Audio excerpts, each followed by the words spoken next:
Your winner here in Sepang. He takes it by just under 0.3 of a second from an despite the pain of that broken middle finger on his left hand. It's over for Malaysia Spargo. Crown this year. He will go to the sits on top of the throne in 2022. Will his reign be ended by this man in Malaysia? Well, he will not be. Our 15th world champion crowned, and is go. Great start from pole position, electric start for Kez. Up into second place, the dream start, and is go. Great start from pole position, electric start for Kez. Up into second place, the dream start for Pecco Bagnaia. 9th to 2nd on the run to that. Will have to serve a double long lap penalty early on in this Grand Prix, so he won't be involved in that leading group. Of his teammate Franco Morbidelli. I wonder if Morbidelli might have just eased alongside. Quartararo then has gone from 12th to 5th. Superb first lap for our top two men. Down to 19th in this first lap, and Jack Miller, teammate to Bagnaia, has gone the other way to Bagnaia. He went to bed in the nearby hotel at the Kuala Lumpur International Airport last night. He'll come over the line at the end of Phillip Island last weekend. Quartararo is just running a wide line, cut to late base, no room to relax. Or in the 159s on that first flying lap of the Grand Prix. Quartararo was not. He has 2 trips through the long lap penalty to make. We thought it was a slim chance for Malaysia Spargo and Aprilia to 7th place. Fading fast Aprilia's hopes of keeping themselves in the hunt for the season finale. On the edges of this lap, but his immediate thought is keeping Enea Bastianini behind him. It's Mark. Frankie Morbidelli right now, before he serves a double long lap penalty, he's doing a pretty good protection. Jamir and Rins behind him. They've got a bit of a gap of almost half a second, then back to Brad Binder. That's how you screen the 3/10 gap. You can now see behind that leading trio, Marquez coming under a little. Pecco Bagnaia. Is he going to go for it? Will he pick up some slipstream at the moment? Bastianini having here over 30 degrees. Bastianini might be encountering some front tyre temperature, front tyre pressure issue to turn number 4. Quartararo is honing in here, isn't he, on Marc Marquez. Likewise, the beast. But he needs it at this stage of the Grand Prix. There was almost contact there between Bagnaia and Bastianini. Grand Prix that Bastianini has the better speed than Pecco Bagnaia, but you just know that in 2006, if the Bastianini was to do anything to disturb or worse, wipe out Pecco Bagnaia. These are the corners, these fast changes of direction where Quartararo will be so strong. Frankie Morbidelli, the place now just behind Morbidelli with Kel out in front. Bagnaia now 1.2. Marquez on his case. Yeah, we told you pre-raced him with Fabio Quartararo if he's to relinquish his title. They're doing a fantastic job here, Fabio Quartararo, to try and the Pecco Bagnaia DNFs. That will be the only scenario if it stays as is for Fabio. His first one, he came round again and didn't come through it for a second time. That's why he's still got the indicator. Homework being done here by Mir and Rins, isn't having a good look at the motorcycle they're jumping on very, very soon. Grand Prix, so good information being gathered here by the 2 Suzuki men. They're not bothered about that on his 4th place right now. Yeah, I think I saw Frankie Morbidelli in the background taking his second long lap penalty. 59.8 for Bagnaia and Bastianini. Quartararo with some clear track does now get into the low 2-0. 6. There were 5 thousandths of a second between these two men in terms of their lap.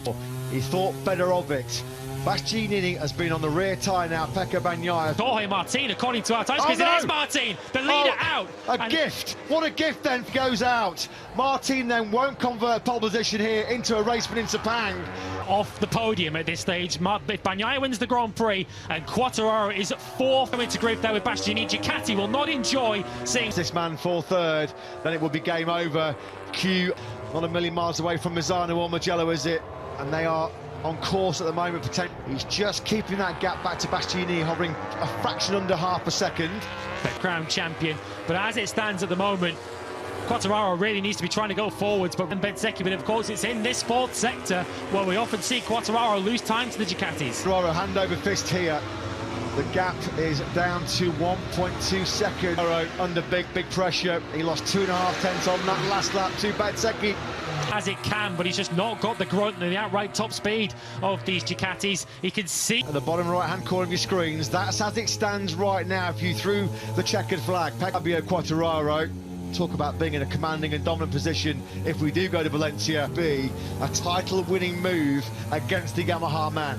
I'd love to know what's going on. Championship, there you can see bottom right, he would take 3rd place in the World Championship for Malaysia Spargo.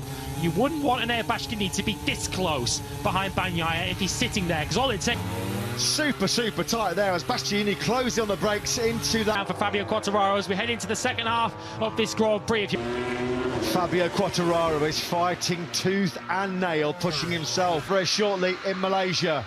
a gripping and engrossing and enthralling race going on here then. Paolo Ciabatti, Ducati Corsa sporting director. A lot of Ducati are going to call this one. Well, surely the call has to be, if Marco Bezzecchi is to go to Valencia and take their chances with anything happening in that final round when they've got an absolutely gold. We're back on board then with Pecco Bagnaia. Here we go then. Paolo, 15 long years. Are they going to issue team orders to this Malaysian Grand Prix? 7 and a bit laps to go here in Malaysia. Simon, you've got some thoughts? Management think that he should be allowed to fight for the win. If Anaya gets... Simon, thanks for that, to see how this plays out, to see how it unfolds. Lap 13 of time, keep Bagnaia behind him. Marco Bezzecchi over the line, just over a quarter of a second in here on lap 14 in Malaysia. Oh, he was having a look at the inside there into turn 4. There's this battle, tooth and nail for the lead with Enea Bastianini. Then that's the last thing Ducati want. Quartararo going through turn 7 and 8. That was a real close call. In the reigning world champion, how much longer will he be on the throne? Gigi Dall'Igna on this Malaysian Grand Prix. It's still Bastianini from Bagnaia.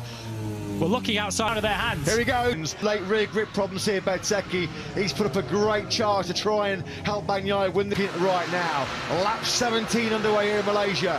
Bagnaia with nearly a fourth of a second on Bastianini, a tenth and a half on Bagnaia. That's not enough if he catches them at that fifth position ahead of Marc Marquez. Something's happened to Joan Mir recently because he slips all the way back down to Valencia are disappearing without a trace, aren't they? It has not been an end of a season to remember. He started this lap 17 off of the front-running pace. Malaysia Spargo in a beast will move up into third in the World Championship. Level on points with Malaysia Spargo, but of course putting Bagnaia under pressure that he's fearing an overtake, but also protect him, protect his future. It's been a very, very tough flyway tour for the Spanish rider. We thought it for the factory Aprilia team. So much for them to be proud of, though, in a breakthrough 2022. Right now, with this man, Fabio Quartararo, clinging on to the title by his... Not affecting our top 3, you can see them on screen, but I think Marco Bezzecchi might be running into such now with just 3 laps to go.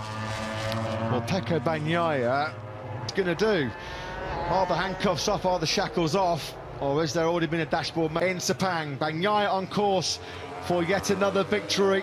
His last in 2022 here in Malaysia, but it will not be enough to clinch that world title. Really did set him up for this Grand Prix win, because ultimately Quartararo did not make the progress at the Gini. It's 4/10 of a second. Quartararo was faster than the 2 ahead of him, but he is still tantalising. The platform that set Bagnaia up for this victory was his lightning start, 9th a second. Just keep that pressure, won't it, on Bagnaia? It will keep him thinking, because this man Fabio Quartararo will have to win the final Grand Prix of the season.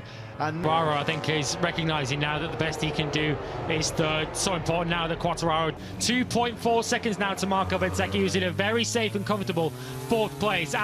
What we've seen throughout this 2022 season between Bagnaia and Bastianini, I don't think it's going to be quite as cordial as Bagnaia's relationship with Jack Miller, that's for sure. Now, in the Petronas Grand Prix Malaysia in 2022, Pecco Bagnaia on course. Enea Bastianini is not going to fling that green Ducati on the inside of his future. Not going to go up the inside, surely in the turn 4. No, he doesn't. Well, he did pull back 3/10 of a second. Too close for comfort. Have anybody inside the Ducati got any to the first gear, turn number 9? Hard on the brakes, the pair of them go. They both stay side, watching for error there, but how close was that? Davide Tardozzi's heart. Although is there late fireworks, late drama coming here from Bastianini. Surely he will not go. 15 to go for a hugely significant victory. Pecco Bagnaia then is your winner here in Sepang. He takes it by just under 3/10 of a second from an... Despite the pain of that broken middle finger on his left hand, it's over for Malaysia Spargo. He crowned this year. He will go to the Ricardo Tomo circuit in Valencia. Sits on top of the throne in 2022. Will his reign be ended by this man in Valencia Championship? Will be decided in a final race showdown in Valencia in 2. Pecco Bagnaia, your race winner here at the Sepang International Circuit, and he is on the... extinguished. Aprilia put up a great fight in 2022, but it ends there. Happened between them on the final lap, but it is a straight shootout in Valencia between Pecco Bagnaia and... Well, he will not be our 15th world champion crowned